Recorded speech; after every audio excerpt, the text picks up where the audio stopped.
How to analyze volatility and liquidity on Forex.com platform. I'm gonna guide you through the process on how to do it. Let's get started. First of all, on your phone, head over to the Forex.com app.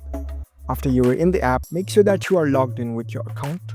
So in order to analyze volatility and liquidity using the Forex.com tools, first of all, you need to understand volatility and liquidity. Volatility means price moves quickly. Liquidity means there's enough trading volume in order to execute large trades without big price jumps. So high volatility can mean more opportunity but also more risk.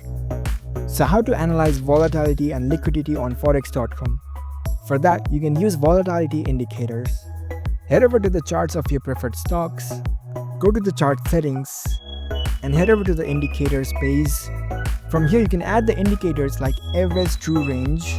You can add this to the chart. Also, there is another indicator, Bollinger Bands. You can add this too.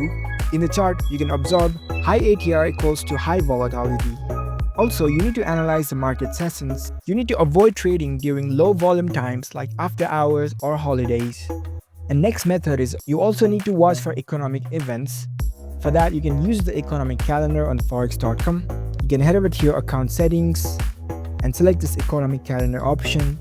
Events like NFP, CPI, or central bank decisions can cause high volatility, so you can plan your trades around them. After combining all these volatility tools, market sessions, and news events, you can easily analyze volatility and liquidity on Forex.com platform. If you found this video helpful, don't forget to give this video a thumbs up and subscribe to our channel for more tech tips. Thank you for watching.